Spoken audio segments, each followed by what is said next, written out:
ትራምፕ በዓለም ላይ ታይቶ የማይታወቅ ያሉትን ጦርነት ኢራን ላይ አውጀዋል። ኢራን አሁን በአሜሪካ ዙሪያን ተከባለች። We'll see what happens. Right now the strait is open. A lot of boats are coming through. ትራምፕ አያቶላዎቹ ነንበረክልኛል ያሉትን አዋጅም ይፋ አድርጓል። ትራምፕ ኢራንን ብቻ ሳይሆን አጋሮቿን የእጃችሁን ታገኛላችሁ ሲሉ ዝተዋል። ሆኖም ግን እኛም ነክተናል ጉድጓድ ምሰናል ያሉት ኢራኖች ጦራቸውን በከፍተኛ ሁኔታ እያዘጋጁም እያደራጁም ነው።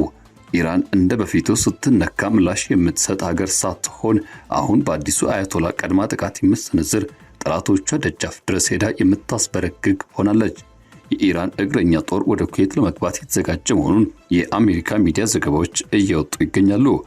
አውሮፓም ቢሆን በኢራን ሚሳኤሎች የጥቃት ክልል ውስጥ እንደሆነችና የትራምፕ የኢኮኖሚ ጦርነት የሚቀጥል ከሆነ ለንደንና ብራሰልስ የሰላጤው ሀገራት ዕጣ ፈንታ እንደሚቀምሱ የኢራን ጀነራሎች አሳስበዋል። ጦርነቱ ከተለኮሰ የሚተርፍ እንደማይኖር ኢራን ቀድማ እያሳሰበች ነው። ሆኖም ግን የትራምፕ አዋጅ ኢራንን ወደ ጥቃት ገፋፍቶ አውሮፓን በሚሳኤል አስደንብሯል። መረጃዎቹን በሰፊው ይዘናል። ቻናሉን ሰብስክራይብ በማድረግ እይታዎትን ይጀምሩ።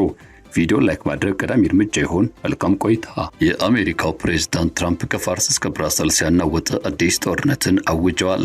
በማንኛውም አገር ላይ ከተጣሉ የኢኮኖሚ እርምጃዎች ሁሉ እጅግ አጥፊና የከፋውን የኢኮኖሚ ዘመቻ መጀመሩን አስታውቋል።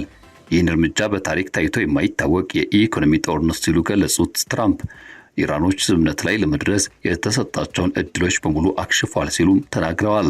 በዚህ ያላበቁት ትራምፕ አክለው ሲያነሱ የቴህራን የባህር ኃይል መደምሰሱንና የአየር ኃይሏ መውደሙንም የወታደራዊ ፋብሪካዎችም ወደ ፍርስራሽነት መቀየራቸውን ከዚህ በተጨማሪ ገንዘቧ ዋጋ ማጣቱን ሀገሪቱም በስስ ክር ላይ ተንጠልጥላ እንደምትገኝ ገልጸዋል።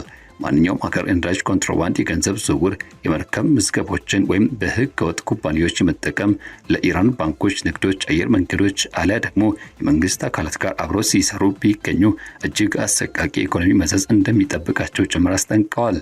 አጋር ሀገራትም የኢራን ስጋት ለማግለልና ብሎም ለመደምሰስ ከአሜሪካ ጎን መቆም እንዳለባቸው በተደጋጋሚ አሳውቀዋል። ኢራን በጭራሽ የኒውክሌር መሳሪያ አይኖራትም ሲሉ ፕሬዝዳንቱ በንግግራቸው ደምድመዋል። ይህ መግለጫ የወጣው በወሰኔ ወር ላይ ከተፈረመው የመግባቢያ ሰነድ ጋር የተያዙ የ60 ቀናት የተኩስ ማቆም ጊዜ ያለምንም ስምምነት በተጠናቀቀበትና ከፍተኛ ወታደራዊ እንዲሁም ፖለቲካዊ ውጥረት በነገሰበት ወቅት ነው። የአሜሪካና እስራኤል ኃይሎች በኢራን ላይ ጥቃት ከሰነዘሩ ወደ 6 ወራት ገደማ ባስቆጠሩበት በዚህ ወቅትም ግጭቱ አልፎ የሚፈጸሙ ጥቃቶች የሆርሙዝ መዘጋትና ዘላቂ ሰላም ለማውረድ በተደረጉ ጥረቶች ውድቀት ምክንያትም ወደ ረጅም የኃይል አሰላለፍ ፍጥጫ ውስጥ ተቀይሯል። የትራምፕ ንግግር ቀደም ሲል ከተካሄዱት ቀጥተኛ ወታደራዊ እርምጃዎችና ፍሬ አልባ ዲፕሎማሲ ሂደቶች በኋላ ፊቱን ሙሉ በሙሉ ወደ ሁለተኛው ደረጃ ማዕቀቦችና የኢኮኖሚ ጦርነቶች ለማዞር የታሰበ ሆኖ ያሳያል። ሆኖም ግን ከተለያዩ መረጃ ምንጮች የተገኙ የደህንነት ግምገማዎች እንደሚያመላክቱት የኢራን አመራር በዚህ ጊዜ ውስጥም እጁን ለመስጠት ሳይሆን ሰፊ ወታደራዊ ጥቃቶችን ለመሰንዘር ሲዘጋጅ ከርሟል። የትራምፕ እርምጃ አስተዳደሩ በቴህራን ላይ የሚሰሩ የውጭ ባንኮችና ኩባንያዎች ኢላማ ማድረግም በሚያዝያ ወር የጀመረውን ኦፕሬሽን ኢኮኖሚ ፊውር የቀጠለ ነው። የፋይናንስ ሚኒስትሩ ስኮት ቤሴንት ከቀናት በፊት ዓለም አይቶት የማያውቀውን አይነት የኢኮኖሚ ማግለል ለመጣል ዝግጁ መደረጉን በመግለጽም ይህን ጉዳይ የጠነከሩ እርምጃዎች እንደሚኖሩ ጠቁሟል። የፕሬዝዳንቱ መግለጫም ቢሆን ይህኑ አስተሳሰብ ወደ ሰፊ ሁለተኛ ደረጃ ማዕቀብ ዛቻ ማሳደግ በሶስተኛ ወገን ሀገራት ላይ ለመፈጸም የታቀደ ነው። የኢራን ኢኮኖሚ የሚደግፉ የነዳጅ ፍሰቶችም የፋይናንስ መስመሮችና ሎጂስቲክስ መረቦች አሁኑኑ መቆም አለባቸው ዋና ዋና ጉዳዮችም በማለት ተለይተዋል። ማን እንደሆናቸው ታውቃላችሁ የሚለው የትራምፕ አገላለጽ ኢራን የተቀረው የነዳጅ ምርት የሚገዙና የሚያመቻቹ አካላት በትኩረት ውስጥ መሆናቸውን የሚያመለክት ነው። ኢራን ከ1971 አብዮት ወዲህ ለዘመናት የዘለቀ ማዕቀብን ስትቋቋም ኖራለች። ተከታታይ የአሜሪካ አስተዳደሮች በነዳጅ ዘርፏ፣ በባንክ ስርዓቷና በዓለም አቀፍ የፋይናንስ ተደራሽነቷ ላይ የተለያዩ ገደቦችን ጥለዋል። ቴህራን በበኩሏ የድብቅ መርከቦችን፣ የዕቃ በዕቃ ልውውጥና የሶስተኛ ወገን ሀገራትን ስልጣን በመጠቀም ማዕቀቦችና የማዞሪያ መንገዶችን አዘጋጅታለች። የኢራን መንግስታዊ ሚዲያዎች ከፊል መንግስታዊ የሆነውን ተስኒም ዜና አገልግሎትን ጨምሮ ለትራምፕ አዲስ መግለጫ በሰጡት ምላሽ እርምጃው የተደገመ የከፍተኛ ጫና ስትራቴጂ ሲሉ አናንቀውታል። ባለስልጣናቱ አክለውም እስላማዊት ሪፐብሊክ ማዕቀቦችን በማዞር ረገድ ከፍተኛ ልምድ እንዳካበተችና ቀደም ሲል የተጣሉት የኢኮኖሚ ጦርነቶች ዋና ዋና የደህንነት ጉዳዮች በተለይም በኒውክሌር ፕሮግራሟና በቀጠናዊ ተጽዕኖ ላይ ማንበርከክ እንዳልቻሉ ገልጸዋል። ትራምፕ የኢኮኖሚ ጫናውን ለማሳደግ የወሰዱት ውሳኔ ከአሜሪካ የሀገር ውስጥ ፖለቲካዊ ሁነቶች ማለትም የምክር ቤት አጋማሽ ምርጫ በሚቀርብበትና ህዝቡ ለጦርነት ወጪዎችና ለኃይል ዋጋ ወታደራዊ ግዴታዎች ከፍተኛ ትኩረት በሰጠበት ወቅት ጋር ገጥሟል። የአስተዳደሩ ባለስልጣናት ይህንን አካሄድ ቴህራን በኒውክሌር አቅሟ ላይ ዘላቂ ገደቦችን እንድትቀበልና ዋሽንግተን የምትፈልገውን ውል እንድትፈርም ለማስገደድ የታለመ የረዥም ጊዜ የኢኮኖሚ ማዳከም ጦርነት ሲሉ ገልጸውታል። ሆኖም የሁለተኛ ደረጃ ማዕቀቦች ውጤታማነት የሚወሰነው በተግባር ላይ በሚውሉበት ጥንካሬና ሶስተኛ ወገኖች የአሜሪካን ቅጣት ለመቀበል ባላቸው ፈቃደኝነት ላይ የተንጠለጠለ ነው። ቻይና በታሪክ የኢራንን ነዳጅ በከፍተኛ መጠን ስትገዛ የቆየች ሲሆን ሌሎች የኤዥያና የቀጠናው ሀገራትም የንግድና የፋይናንስ ግንኙነታቸውን ጠበቅ አድርገው ቆይተዋል።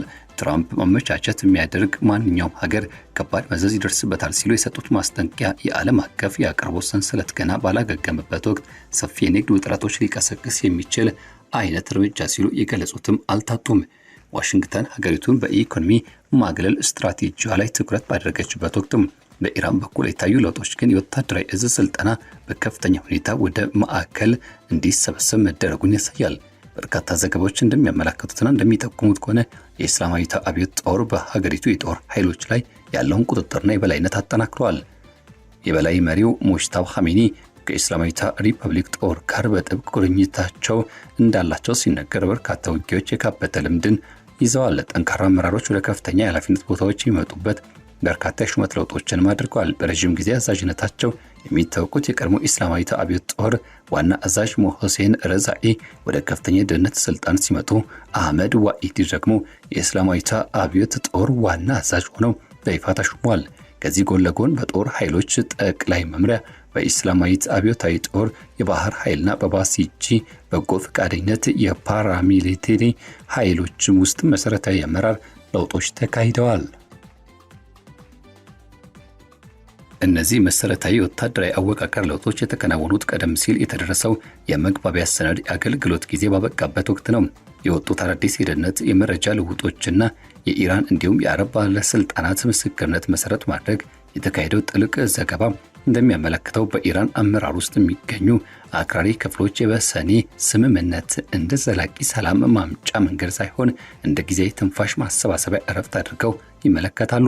ከነሱ ግምገማ አሜሪካና እስራኤል ለዓለም አቀፉ የኢኮኖሚ ትንፋሽ ጊዜ ለመስጠትና ለቀጣዩ ጫና ለመዘጋጀት ጊዜ ይፈልጉ ነበር። የቴህራን ምላሽ ደግሞ ይህንን ክፍተት ተጠቅሞ የሀገር ውስጥ አንድነትን ማጠናከር፣ ሚሳኤሎችና ድሮኖችን በከፍተኛ ፍጥነት ማምረት፣ የደህንነት መዋቅር ማስፋፋትን እንዲሁም በኢስላማዊቷ አብዮት ጦርና መደበኛ የሀገሪቱ ጦር አርቴሽ መካከል ያለውን የህዝብ ስልጠና ማዋሃድ ነው። የእስላማዊት ሪፐብሊክ ከተመሰረተችበት ጊዜ ጀምሮ ሀገሪቱን ሲያገለግል የቆየው ባለ ሁለት መስመር ወታደራዊ ስርዓት ሁልጊዜም ትይዩ የሆኑ የአመራር ሰንሰለቶች ነበሩት። የእስላማዊት አብዮት ጦር በቀጥታ ለበላይ መሪው ተጠሪ ሲሆን ከመደበኛው የሀገሪቱ ጦር ጎን ለጎን የራሱ የሆነ የምድር የባህርና የአየር ኃይሎች ሚና አለው። በቅርቡ የወጡ መመሪያዎችም በጠቅላይ መምሪያና በሃታም አልአንቢያ ማዕከላዊ አዛዥነት በኩል የበለጠ የተቀናጀ አሰራር እንዲኖር ያሳስባሉ። በኢራን ደህንነት ተቋማት ላይ ጥናት የሚያደርጉ ተንታኞች እነዚህ የሰው ኃይል ለውጦች የሰላም ጊዜ ዝግጅት ሳይሆኑ ለረዥም ጊዜ ለሚቀጥል ወታደራዊ ግጭትና ዘመቻ የተደረጉ ቅድመ ዝግጅቶች አድርገው ይተረጉሟቸዋል። አዲስ የተሾሙት አዛዦች የሰጧቸው መግለጫዎችም የጠላትን ጥቃት የመግታት ለሰፊ ማጥቃት ዝግጁ የመሆንና ቀደም ሲል ከነበሩት ጂኦግራፊያዊ ወሰኖች ባሻገር የመመለስ አቅምን አጉልተው የሚያሳዩ ናቸው። የዚህ ወታደራዊ እዝ መዋቅር መጠናከር ዋና ውጤት የግጭቱን ወሰን ለማስፋት ለሚወስነው ማንኛውም ውሳኔ ግልጽ የሆነ የአመራር መስመር መዘርጋቱን ነው። የእስላማዊት አብዮት ጦር ተቋማዊ ክብደት በወታደራዊ እቅዶች እንዲሁም በኢኮኖሚ መረቦች ውስጥ በሁለቱ የመከላከልና የማጥቃት ስሌቶች ማዕከል ላይ እንዲቀመጥ አድርጎታል። ይህ የማዕከላዊ እዝ ውህደት የተግባር ብቃትን ያሳድጋል ወይንስ ደግሞ አዳዲስ የአሰራር እንቅፋቶችን ይፈጥራል የሚለው ጉዳይ በውጭ ታዛቢዎች ዘንድ ገና አከራካሪ ነው። ሆኖም ግን ግልጽ የሆነው ነገር የተላከው መልእክት ነው። ሀገሪቱና አመራሯ ለረዥም ጊዜ ለሚዘልቅ ከፍተኛ የስጋትና የጦርነት ወቅት አደረጃጀቷን እያጠናከረች ትገኛለች። ከሀገር ውስጥ ወታደራዊ አደረጃጀት ባሻገር የምዕራባውያን የመገናኛ ብዙሃንና የቀጠናው ደህንነት መረጃዎችን እንደሚያመለክቱት ኢራን ሰፊ ወታደራዊ አማራጮችን ለመተግበር እቅዶችን አሰናድታለች። የወጡ ዘገባዎች ዋሽንግተን ስትራቴጂዋን እንድትከልስና እንድትገመግም ለማስገደድ አሜሪካና እስራኤል የሚከፍሉትን ዋጋ በከፍተኛ ደረጃ ከፍ ለማድረግ የታለመ ስትራቴጂካዊ ለውጥን ማድረጉን ያብራራል። በግምገማ ላይ የሚገኙ አማራጮች መካከል ቅድመ ጥቃቶችን መሰንዘር፣ በፋርስ ባህረ ሰላጤና በዚያ ወለል ብሎም በሆርሙዝ ስር ያሉ የፋይበር ኦፕቲክ ኬብሎችን በማበላሸት የመገናኛ መረቦችን ማደናቀፍ፣ ከፍተኛ የሺያ ህዝብ የሚኖርባቸው እንደ ኩዌትና ባህሬን ባሉ ሀገራት ህዝባዊ እምቢተኝነትና ረብሻን መቀስቀስ፣ ከዚህ በተጨማሪ በኩዌት የሚገኙ የአሜሪካ ወታደራዊ ቤቶችን ኢላማ ያደረጉ የምድር ላይ ወታደራዊ ዘመቻዎችን ማካሄድ የሚሉት ከብዙ በጥቂቱ ይገኙበታል። ከኢራን ገዥ አካል ጋር ቅርበት ያላቸውና እነዚሁ አካላት ዋቢ ማድረግ የተካሄዱ ሌላ ዘገባ ደግሞ ይበልጥ ርቀው የሚገኙ አካባቢዎች ላይ ሊፈጸሙ የሚችሉ ጥቃቶች ላይ ትኩረቱን አድርጓል። የኢራን ኃይሎች በደቡብ ምስራቅ አውሮፓ የሚገኙ የአሜሪካ ወታደራዊ ሀብቶችን በቅርቡ የአሜሪካ አየር ላይ ነዳጅ ማሙያ አውሮፕላኖችን አስተናግዳ የነበረችው የቡልጋሪያን ቤዝመር አየር ኃይል ጣቢያ ጨምሮ ጥቃት ለሚሰንዘር የሚችሉበትን ሁኔታ ገምግሟል። በተጨማሪም በሳይፕረስ የሚገኘውና ቀደም ሲል በግጭት ወቅት በድሮን ጥቃት አስተናግዶ የነበረው የብሪታንያ ሳይፕረስ ወታደራዊ ጣቢያ በዚህ ድንገተኛ ጥቃት እቅድ ውስጥ ተካቷል። የውስጥ አዋቂዎች አሜሪካ በኢራን የመሠረተ ልማቶች ላይ የምታደርገውን ጥቃት ካጠናከረች ምንም አይነት ወሰን የሌለው ምላሽ እንደሚሰጥ ገልጸዋል። አንድ የውስጥ ምንጭ እንደተናገሩት ከሆነ ዋሽንግተን ወሰኑ ካለፈች ኢራን በማንኛውም ዋጋ ራሷን እንደምትከላከልና የጦርነቱን ቀጠና ከወደፊት ክልል ባሻገር ወደ አውሮፓ እንደምታስፋፋ አስታውቋል። እነዚህ የደህንነት ግምገማዎች ግን ከባድ የሆኑ ማሳሰቢያዎችን ያካተቱና ያቀፉ ናቸው። ኢራን ረዥም ርቀት ተኳሽ ሚሳኤሎችን ከመተኮስ አቅሟን ያሳየች ሲሆን፣ በሌላ በኩል ደግሞ ጦርነቱ መጀመሪያ ላይ በህንድ ውቅያኖስ ላይ ወደምትገኘው ዴር ጋርሻ የተደረጉ የሚሳኤል ሙከራዎችና በቱርክ አየር ክልል የኔቶ የአየር መከላከያ ምላሽ እንዲሰጥም ያስገደዱ ተኩሶች የዚህ ማረጋገጫ ናቸው። በዮርዳኖስ የሚገኘው የአሜሪካ ወታደራዊ ጣቢያ ላይ የተፈጸሙና የአሜሪካ ወታደሮችን የገደለው ጥቃት የኢራን ምንጮች በረዥም ርቀት ላይ የጥራትና የኢላማ መምታት አቅማቸውን ማደጉን የሚያሳዩ ማስረጃዎች አድርገው አቅርበዋል። ሆኖም ግን ገለልተኛ ወታደራዊ ተንታኞች እንደሚያስጠነቅቁት ከሆነ መካከለኛና ረዥም ርቀት ተኳሽ ባላስቲክ ሚሳኤሎች እጅግ በጣም ሩቅ በሆኑ ቦታዎች ላይ በሚተኮሱበት ወቅት የኢላማ ስህተት ያጋጥማቸዋል።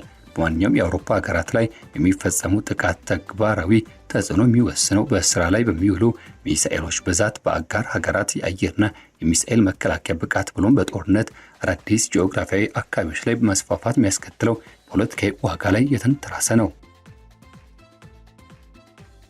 የተኪ ወይም ፕሮክሲ ኃይሎች መረብ የኢራን ስትራቴጂ ዋና አካል ሆኖ ይቀጥላል። በኢራቅ፣ በሊባኖስ፣ በየመንና በሌሎች ቦታዎች የሚገኙ ቡድኖችም በግጭቱ ሙሉ በሙሉ ወታደራዊ እርምጃዎችን ሲወስዱ ከርመዋል። የእስላማዊት አብዮት ጦር አማካሪዎች ከነዚህ አጋሮች ጋር በድንገተኛ እቅዶች ላይ ሲመክሩ መቆየታቸው ተዘግበዋል።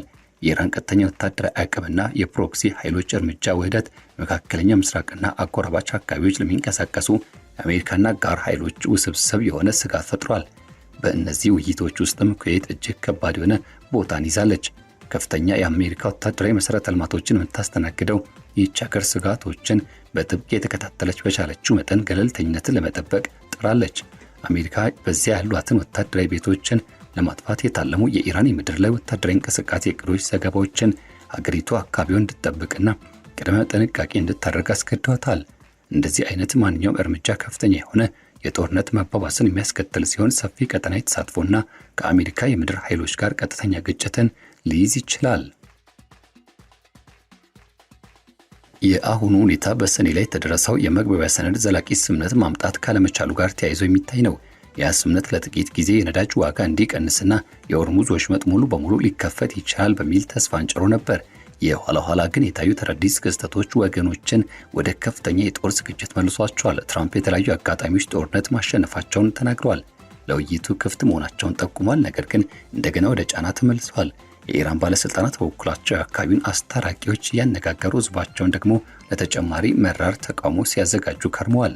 እያንዳንዱ ወገን ሌላውን ወገን ወደ መውደቅና ወደ መሸነፍ እንደቀረበ አድርጎ ያቀርባል። የትራምፕ መግለጫ የኢራን ወታደራዊ መዳከምና የኢኮኖሚ ውድቀትን አጉልቶ ያሳያል። የኢራን አክራሪዎች በበኩላቸው አሜሪካ በወታደራዊ እርምጃና በኢኮኖሚ ማዕቀብ መካከል የምታደርገው መዋዠቅና በዚህ ሂደት ውስጥ የሚገኘው የጽናት ማነስ ብሎም የሀገር ውስጥ ፖለቲካዊ ጫናዎች ውጤት አድርገው ይመለከታሉ። የዚህ ግጭት ተጽዕኖ ከሁለት ዋና ተፋላሚዎች ባሻገር የሚሰየም ነው። የፋርስ ባሕረ ሰላጤ ሀገራት ከአሜሪካ ጋር ያላቸው የደህንነት ሽርክና በኢኮኖሚ ትስስራቸው ላይ ለኢራን ወይም ደግሞ ለተኪ ኃይሎች ጥቃት ባላቸው ተጋላጭነት መካከል ውስብስብ የሆነ ሚዛን ለመጠበቅ ጥረት ሲያደርጉ ከርመዋል። የተባበሩት አረብ ኤሚሬቶች በቅርብ ከሚሳኤል ስጋት ጋር ተያይዞ ከኢራን ጋር ያላትን ቀሪ ፋይናንስና የኢኮኖሚ ግንኙነት ማቋረጧን ማስታወቋ የሁለተኛ ደረጃ ጫናዎችና የቀጥታ ደህንነት ስጋቶች እንዴት እንደሚቀናጁ ያሳያል።